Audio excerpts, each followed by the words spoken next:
Hi, ജേസിൻ ബ്ലോഗിൻ്റെ പുതിയൊരു വീഡിയോയിലേക്ക് എല്ലാവർക്കും സ്വാഗതം. അപ്പോൾ ഇന്ന് ഞാൻ നിങ്ങളായിട്ട് ഷെയർ ചെയ്യാൻ പോകുന്ന ഒരു കാര്യം, നമുക്കറിയാം വയനാട്ടിൽ സംഭവിച്ച ആ ഒരു ദുരന്തത്തിനെ പറ്റിയിട്ട് അല്ലേ.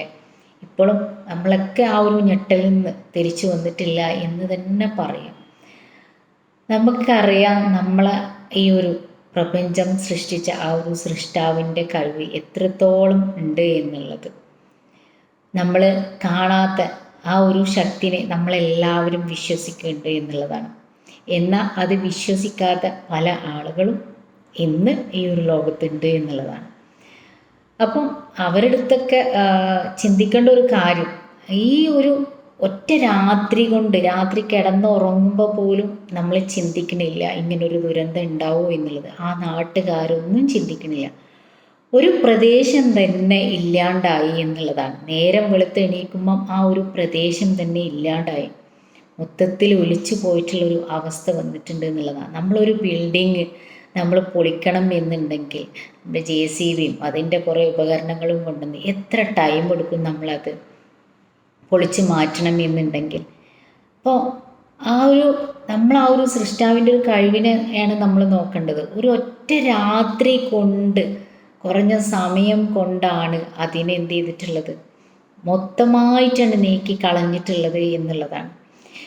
പിന്നെ ഇതിൽ തന്നെ നമ്മളെ മനുഷ്യൻ്റെ ഒരു അവസ്ഥയും കൂടിയും പറയുകയാണ്. എന്തൊക്കെ കിട്ടിക്കഴിഞ്ഞാലും, എന്തൊക്കെ നമുക്ക് പരീക്ഷണങ്ങൾ കാണിച്ചു തന്നു കഴിഞ്ഞാലും നമ്മളൊന്നും പഠിക്കണില്ല എന്നുള്ളതാണ്.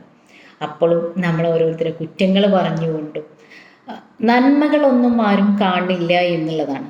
ഇപ്പം ഈ ഒരു ദുരന്തത്തിൻ്റെ ഇടയിലും എത്രയോ ആളുകൾ, ഹിന്ദുത്വവാദികളും മുസ്ലിംസിനെയും ഒക്കെ പരസ്പരം തമ്മിൽ അടുപ്പിക്കുന്ന ഒരുപാട് വാക്കുകൾ കേട്ട് സത്യം പറഞ്ഞു കഴിഞ്ഞാൽ സങ്കടം തോന്നി. കാരണം അത്രയും അവിടെ ആ ഒരു അവസ്ഥയിൽ ബോഡി കിട്ടാതെ കിടക്കുമ്പോൾ അവിടെ ഹിന്ദു ആണോ മുസ്ലിം ആണോ ഒന്നും നോക്കിയിട്ടല്ല, എല്ലാവരും മനുഷ്യനാണ് എന്നുള്ള മനസ്സ് വെച്ചിട്ട് തന്നെയാണ് അവിടെ എല്ലാവരും നോക്കിയിട്ടുള്ളത്.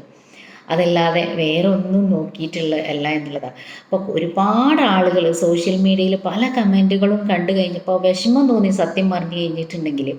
അപ്പോൾ ഞാനും ഒരു സോഷ്യൽ വർക്കർ തന്നെയാണ്. ഞാനും ഈ ഒരു ഇതിൽ കൗൺസിലിംഗ് കൊടുക്കാൻ ഞാനും വയനാട്ടിലേക്ക് ക്യാമ്പിലേക്ക് പോകുന്നുണ്ട്. ഇൻഷാ അല്ലാഹ് ഞാൻ അതിന് പോയി വന്നതിന് ശേഷം നിങ്ങളുമായിട്ട് അത് ഷെയർ ചെയ്യണതാണ്. പക്ഷെ ആ ഒരു പോകുന്നതും നമ്മൾ ആ ഒരു മനുഷ്യത്വം എന്നുള്ളത് വെച്ചിട്ട് തന്നെയാണ് പോകുന്നത് എന്നുള്ളതാണ്. ഇതിൻ്റെ ഇടയിലും പല ആൾക്കാരും പറഞ്ഞത് കേട്ട് കഴിഞ്ഞു, ആ ഒരു ബീഫ് തിന്നുന്നത് കൊണ്ടാണ് വയനാട്ടുകാർ പോയത്, രാഹുൽ ഗാന്ധിക്ക് വോട്ട് ചെയ്തത് കൊണ്ടാണ് പോയത്. എന്താണ് ഇതിനൊക്കെ പറയുക, നിങ്ങളും മനുഷ്യന്മാർ തന്നെയല്ലേ എന്നുള്ളതാണ്. കാരണം എന്താണ് ഇതിന് മനസ്സിലാക്കാൻ ഇത്ര പ്രയാസം, ഇത്രയും നമ്മളെ കൺമുന്നിൽ കാണിച്ചു തന്നിട്ട് അവിടെ ഒലിച്ചു പോയ പല ഡെഡ് ബോഡികളും നമുക്ക് നിലമ്പൂരിൽ നിന്ന് കിട്ടിയിട്ടുണ്ട് എന്നുള്ളതാണ്. ഒന്ന് ആലോചിച്ച് നോക്കുക. ഈ ഒരു ഇതിൻ്റെ സൃഷ്ടാവിൻ്റെ ഒരു കഴിവ് എത്രത്തോളം എന്നുണ്ട് എന്നുള്ളത്. അതിൻ്റെ മുന്നേ നമുക്കറിയാം അർജുൻ്റെ ആ ഒരു ബോഡി എത്ര ദിവസം തെരഞ്ഞു, ഇതുവരെ അത് കിട്ടിയിട്ടില്ല. അപ്പോൾ അത് പടച്ച റബ്ബിൻ്റെ ഒരു ഇതാണ് എന്നുള്ളത് തന്നെയാണ്. അതിൻ്റെ അന്നും കുറ്റപ്പെടുത്തലുകൾ ഒരുപാട് കണ്ടു. കേരളത്തിലാണ് എന്നുണ്ടെങ്കിൽ ഇങ്ങനെയൊന്നും സംഭവിക്കൂലായിരുന്നു എന്നുള്ളത് ആ പറഞ്ഞ ആളുകൾ തന്നെ കണ്ടു. നമ്മളെ അതേ കേരളത്തിലാണ് ഈ ഒരു ദുരന്തം സംഭവിച്ചിട്ടുള്ളത് എന്നുള്ളതാണ്. ഇതൊന്നും ആരും കരുതി കൂട്ടിയിട്ട് ചെയ്യുന്ന കാര്യങ്ങളോ ഒന്നുമല്ല.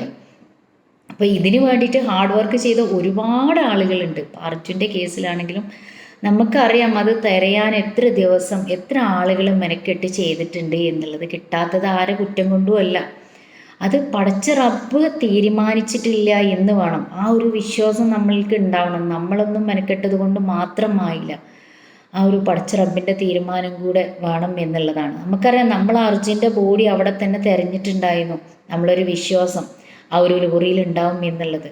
അത് എല്ലാവരും ഒന്ന് ആലോചിച്ച് നോക്കുക. ഈ ഒരു ദുരന്തം, വയനാട്ടിലെ ദുരന്തം നടന്ന സ്ഥലം എവിടെയാണ് കിടക്കുന്നത്? ഈ ബോഡികൾ നിലമ്പൂർ കിട്ടിയ ബോഡികൾ എത്ര ദൂരത്തു നിന്നാണ് അത് കിട്ടിയിട്ടുള്ളത്, അതും പിറ്റേന്ന് തന്നെ കിട്ടിയിട്ടുണ്ട് എന്നുള്ളതാണ്.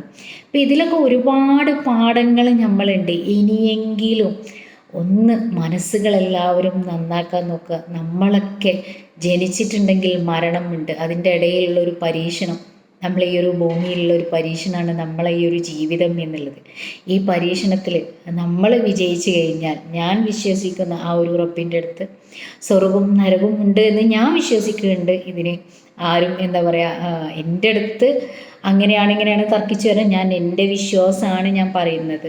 അപ്പോൾ സ്വർഗവും നരകവും ഉണ്ട് എന്നുള്ള വിശ്വസിക്കുന്ന ഒരാളാണ് ഞാൻ.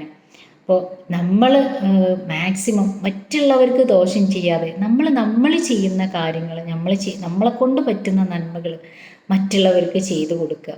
മറ്റുള്ളവർ ചെയ്യുന്ന നന്മകളെ നമ്മൾ കാണാൻ ശ്രമിക്കുക. ഞാൻ പറഞ്ഞു കഴിഞ്ഞല്ലോ, നമ്മളെ ജീവിതത്തിനും മരണത്തിനും ഇടയിൽ കുറഞ്ഞൊരു സമയം നമ്മൾ ഈ ഭൂമിയിൽ ജീവിച്ചു പോകുമ്പോൾ ആ ഉണ്ടാക്കിയെടുക്കുന്ന നന്മകളാണ് നാളെ നമ്മൾക്ക് മരണശേഷം ഉള്ള ഒരു ജീവിതം, പരലോക ജീവിതത്തിൽ നമുക്ക് ആ ഒരു സ്വർഗം ലഭിക്കണം എന്നുണ്ടെങ്കിൽ ഇവിടെ നമ്മൾ നന്മകൾ ചെയ്യാണ് എന്നുള്ളതാണ്. അപ്പം എൻ്റെ ഒരു മനസ്സിൽ നിന്ന് എനിക്ക് തോന്നിയ ഈ ഒരു ജീവിതത്തിൽ നിന്ന് ഞാൻ പഠിച്ചത് അനുഭവത്തൊന്നും പറയാണ്, എന്തിനാണ് മറ്റുള്ളവരെ കുറ്റപ്പെടുത്തി ഈ ഒരു സമയത്തെങ്കിലും ആ ഒരു നന്മകൾ കണ്ട് മനുഷ്യത്വം കാണിക്കുക എന്നുള്ളതിന് പകരം ഈ ഒരു ഇത് ഒഴിവാക്കിക്കൂടെ ഈ മതങ്ങളെ തമ്മിൽ പറഞ്ഞ് അടുപ്പിക്കുന്നതും വെറുതെ എന്തിനാണ് ഇതിനൊക്കെ ചെയ്യുന്നത് എന്നുള്ളതാണ്. ഈ സംഭവിച്ചത് നിങ്ങളെ കുടുംബക്കാർക്കോ അതല്ലെങ്കിൽ നിങ്ങളെ ബാക്കിയുള്ള ആളുകൾക്കോ ആണെങ്കിൽ നിങ്ങൾക്ക് സഹിക്കുമോ? ഈ ഒരു സമയത്ത് തമ്മിൽ പക്ഷേ എന്താ പറയുക, കുറച്ചൊക്കെ ഒരു ചോറ് തിന്നുന്ന ആളുകൾക്ക്, കുറച്ചൊക്കെ ഒരു കോമൺ സെൻസ് ഉള്ള ആളുകൾക്ക് മനസ്സിലാവും ഇവിടെ നമ്മൾ മതമല്ല നോക്കേണ്ടത്, മനുഷ്യനാവാനാണ് ശ്രമിക്കേണ്ടത് എന്നുള്ളതാണ്. അപ്പം എല്ലാവർക്കും നല്ലൊരു മനസ്സ് പടച്ച തമ്പുരാന് കൊടുക്കട്ടെ. ഈ ഒരു സമയത്തെങ്കിലും ഇങ്ങനെ ചീത്ത ചിന്തിക്കാതെ നല്ലൊരു മനസ്സോട് കൂടിയിട്ട് ഒന്നായി ഒറ്റക്കെട്ടായി നിന്നിട്ട് ജാതിയോ മതമോ അല്ല, മനുഷ്യനാണ് എന്ന രീതിയിൽ പരസ്പരം മനസ്സിലാക്കാനുള്ള ബുദ്ധിയും വിവേകവും നമുക്ക് എല്ലാവർക്കും തരട്ടെ. നമ്മൾ അടുത്തൊരു വീഡിയോയിൽ, എനിക്കറിയാം ഇതിന് കുറേ വിമർശനങ്ങളും കാര്യങ്ങളും ഒക്കെ ഉണ്ടാവും എന്നുള്ളത്, അപ്പം എന്നാലും പറയണം എന്ന് തോന്നി, അതുകൊണ്ട് പറഞ്ഞൊരു കാര്യമാണ്. ആരും കുറ്റപ്പെടുത്തിയിട്ടില്ല. പക്ഷേ ഒരുപാട് കമൻസും കാര്യങ്ങളും ഒക്കെ കേട്ടപ്പോൾ ഭയങ്കരമായിട്ടൊരു ബുദ്ധിമുട്ട് തോന്നി. നമുക്കറിയാം, ഒരു അമ്മ മുലപ്പാൽ കൊടുക്കാൻ തയ്യാറായപ്പം അതിനെപ്പോലും നെഗറ്റീവ് അടിച്ച് കണ്ടു എന്നുള്ളതാണ്. അതിനൊക്കെ പറഞ്ഞിട്ടുള്ള ആ ഒരു മറുപടികളൊക്കെ കേട്ടപ്പം ഒന്ന് പറയണം എന്ന് തോന്നി. മനുഷ്യന്മാരോരോ അവസ്ഥകൾ കണ്ടപ്പോൾ നമുക്കൊന്ന് പറയണം എന്ന് തോന്നി. അപ്പോൾ പുതിയൊരു വീഡിയോ ആയിട്ട് ഞാൻ ഇൻഷാല്ല വരും. ഇൻഷാല്ല ഞാൻ പറഞ്ഞല്ലോ, വയനാട്ടിലേക്ക് ഞാൻ പോകുന്നുണ്ട്. അപ്പോൾ അവരുമായിട്ട് കൗൺസിലിങ്ങും കാര്യങ്ങളും ക്യാമ്പിൽ കൊടുക്കാൻ പോവുകയാണ്.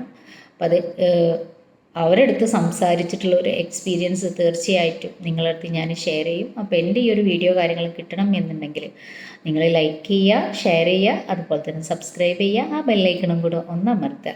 Okay, thank you.